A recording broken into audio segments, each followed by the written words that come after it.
জয় শ্রীকৃষ্ণ বন্ধুরা, আমাদের ইউটিউব চ্যানেলে আপনাদের স্বাগত। আজ আমরা আপনাদের জন্য নিয়ে এসেছি ভগবান শ্রীকৃষ্ণের বার্তা। এই বার্তা এমনিতে আপনার সামনে আসেনি, ভগবান শ্রীকৃষ্ণ ইচ্ছাকৃতভাবে আপনার সামনে আপনারা যদি চ্যানেলটিকে সাবস্ক্রাইব না করে থাকেন তাহলে চ্যানেলটিকে সাবস্ক্রাইব করে দেবেন, আপনার জীবন বদলে যেতে পারে। চলুন জেনে নেওয়া যাক ভগবান শ্রীকৃষ্ণ আপনার জন্য কি বার্তা নিয়ে এসেছে।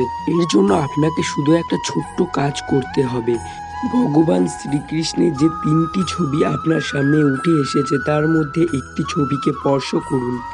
পর ভগবান শ্রীকৃষ্ণ এই ভিডিওটির মাধ্যমে তার বার্তা আপনাদেরকে জানাবেন। আশা করি আপনি একটি ছবি স্পর্শ করেছেন।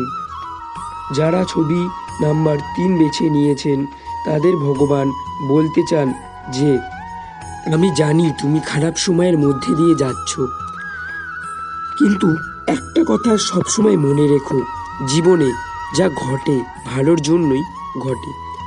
খারাপ সময় এই জন্য আসে যাতে তুমি সময়ের মূল্য জানতে পারো এবং এর মাধ্যমে তুমি তোমার প্রিয়জনকেও চিনতে পারো। কারণ ভালো সময়ে সবাই তোমার পাশে থাকবে, কিন্তু খারাপ সময়ে ভগবান শুধু তোমার পাশে থাকবে। যারা 2 নং ছবি বেছে নিয়েছেন, জানুন ভগবান শ্রীকৃষ্ণ সেই ভক্তদের জন্য কি বলতে চান। কেন তোমরা তোমাদের অতীতে বাস করো? যা চলে গেছে সেটি 100 বার চলে গেছে, সময় আর ফিরে আসবে না। আমি জানি তুমি অতীতে অনেক ভুল করেছো, কিন্তু আজ তুমি সেই ভুল সংশোধন করতে চাও।